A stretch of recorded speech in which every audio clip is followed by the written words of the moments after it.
Happy Sunday morning. This is Bill. I'm an expat living in the Philippines, and I am a prepper. Today I want to do a little bit of rambling about my history and how I got to become a prepper and why I'm prepping like I am in the last year and a half. So as the title and the thumbnail kind of will represent, most of my professional career I was in the information security genre, right? Whether it's computer forensics, incident response, perimeter security, malware analysis, penetration testing and vulnerability assessment, things of that nature. If you don't know what this is, it's basically generically all the terms for someone that's a professional computer security expert, aka hacker. Now, to give some background on this, I've always been a little bit off, right? I've always had things for puzzles and patterns, and socially I've always been a little odd too. I stuttered and I didn't speak until I was, quite old. Actually, I think I was still in kindergarten. I wasn't speaking very well because I remember taking speech class. And the stuttering and the other parts of it, came along with all of that aspect, right? So I've always had a great thing for puzzles, right? Now, I got my first computer when I was still in high school back in '85, right? I was in a computer class. It was the basic computer class 101, and it was on a Commodore 64 learning sprite graphics and basic computer language, right? So I've been around computers since right around 1985. I got a second-hand Commodore about a year later and migrated to the 8088s, and I haven't looked back, right? So I've progressed, since then, all the way through the various things. Professionally, I've worked in the computer field for, not counting my semi-retirement, I would say full-time in the computer world for 30 years, right? Now, a large portion of that, 17 of it, was with Intel. And the majority of my work at Intel was around computer security issues. Started with malware response, and worked its way all the way up, right? So I've been a computer security expert for quite a long time.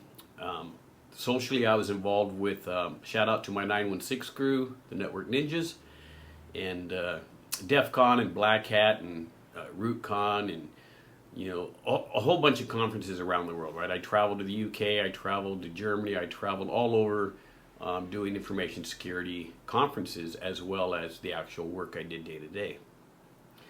And this type of work suited me very well because, computer security was a growing field at that time, and it had to do with patterns and, how to piece different things together and how to get the big picture of what's going on and how to, proceed forward with whatever your attack happened to be.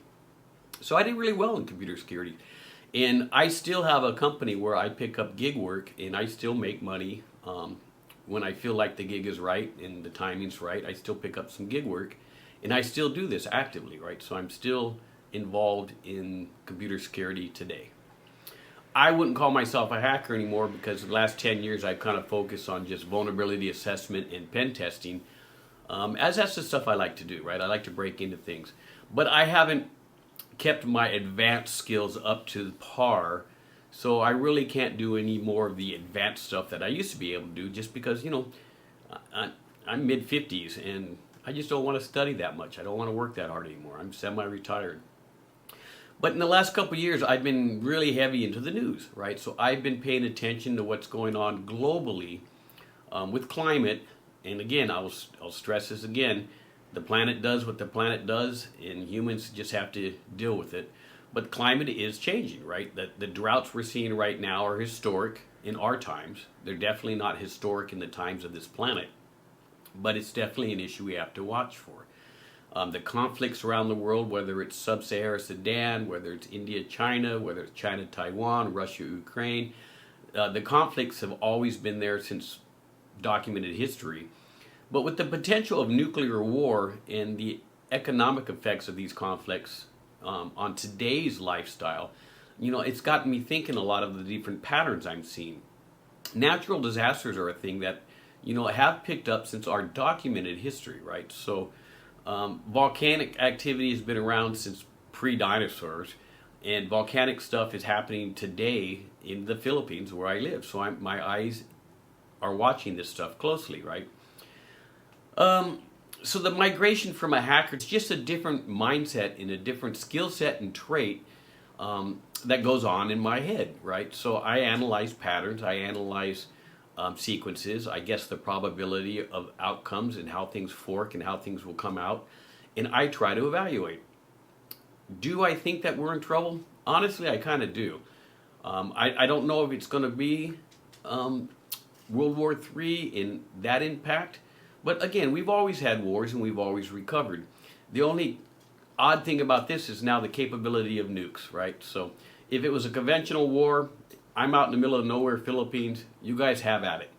But that's not the case, right? So the case now is that people are getting backed into corners that have powers that can actually destroy this planet. Let's be honest. I think the rich people don't want that. I think they keep playing a red line game of chicken where they keep moving the goalposts around, and it's a big game of, if you do this, I'll do this, and I don't know where it's going to stop. So I keep an eye on that. But also my big concerns are the climate and food. I've stressed in so many videos that food insecurity is growing. Now, there's a lot of preppers that will yell, shortage, you're not going to have this. And it's probably true. Some things will be short and some things will be modified. Your diet might have to change because your favorite woo-woo or zam-zam is not available, or you can't get whatever brand of jerky you like. There's always going to be something to eat. My fear is that the majority of people will be priced out of a healthy and good diet, right? So that's a fact. That's happening globally right now. Let's look at food inflation in Argentina at 94%. Food inflation in Pakistan, over 100%. A lot of these countries are on the cusp of collapsing outright, right? So how does that affect the surrounding neighbors? How does it affect us? Argentina used to be a big exporter of meat, particularly beef, as well as grains. Well, the droughts really affected them. The embargoes and sanctions have affected them. So those exports have dried up, which means people that are normally relying on imports can't find them. We know that China's having a big issue with food and water, and they're not exporting, and they're actually hoarding a lot of grains. So it's patterns I'm watching globally, right? So I'm doing this video today because I kind of want to let a lot of my viewers understand my perspective in where I come up with the things I talk about. I do surveys and people say you really like my prepping stuff. Okay, so I'm doing that. But people are also curious about my background, where I come from, and how I derived the prepping mindset in why I'm prepping like I am today.